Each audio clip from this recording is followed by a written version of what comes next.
akan menjelaskan dua indera, indera pembau dan indera pengecap. Yang pertama, indera pembau. Hidung sebagai indera pembau karena memiliki kemoreseptor olfaktori yang berfungsi menerima rangsangan berupa bau atau zat kimia yang berbentuk gas. Dapat dilihat dalam gambar.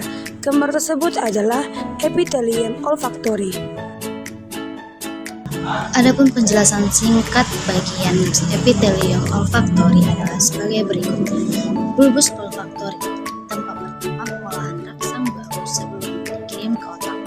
Yang kedua, saluran olfaktori, menyalurkan impuls atau rangsang bau menuju otak. Yang ketiga, epitel olfaktori, jaringan khusus di rongga hidung yang berisi reseptor penciuman. Yang keempat, konka nasal, membantu mengatur aliran darah serta menghangatkan dan melembabkan udara.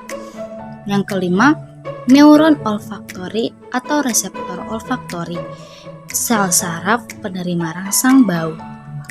Selanjutnya ada sel mitral, meneruskan sinyal bau dari bulbus olfaktori ke otak.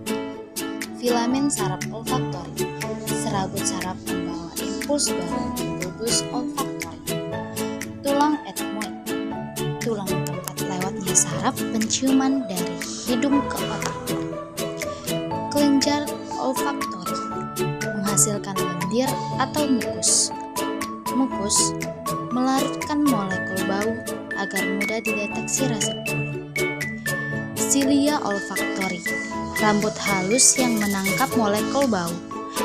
Dendrit, menerima rangsang dari molekul bau menuju neuron. Jaringan ikat, menyokong dan melindungi jaringan olfaktori. Yang terakhir, ada jalur masuk udara yang dihirup, jalan masuk udara yang membawa molekul bau ke hidung.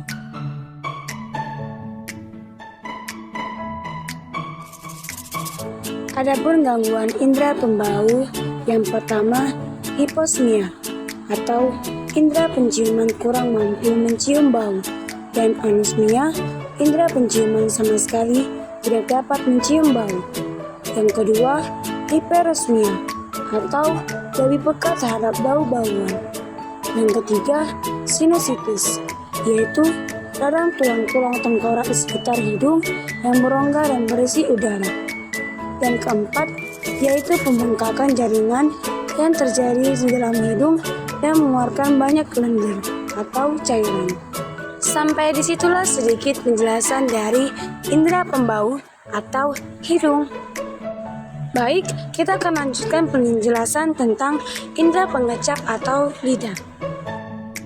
Lidah sebagai indera pengecap memiliki kemoreseptor berupa kuncup pengecap.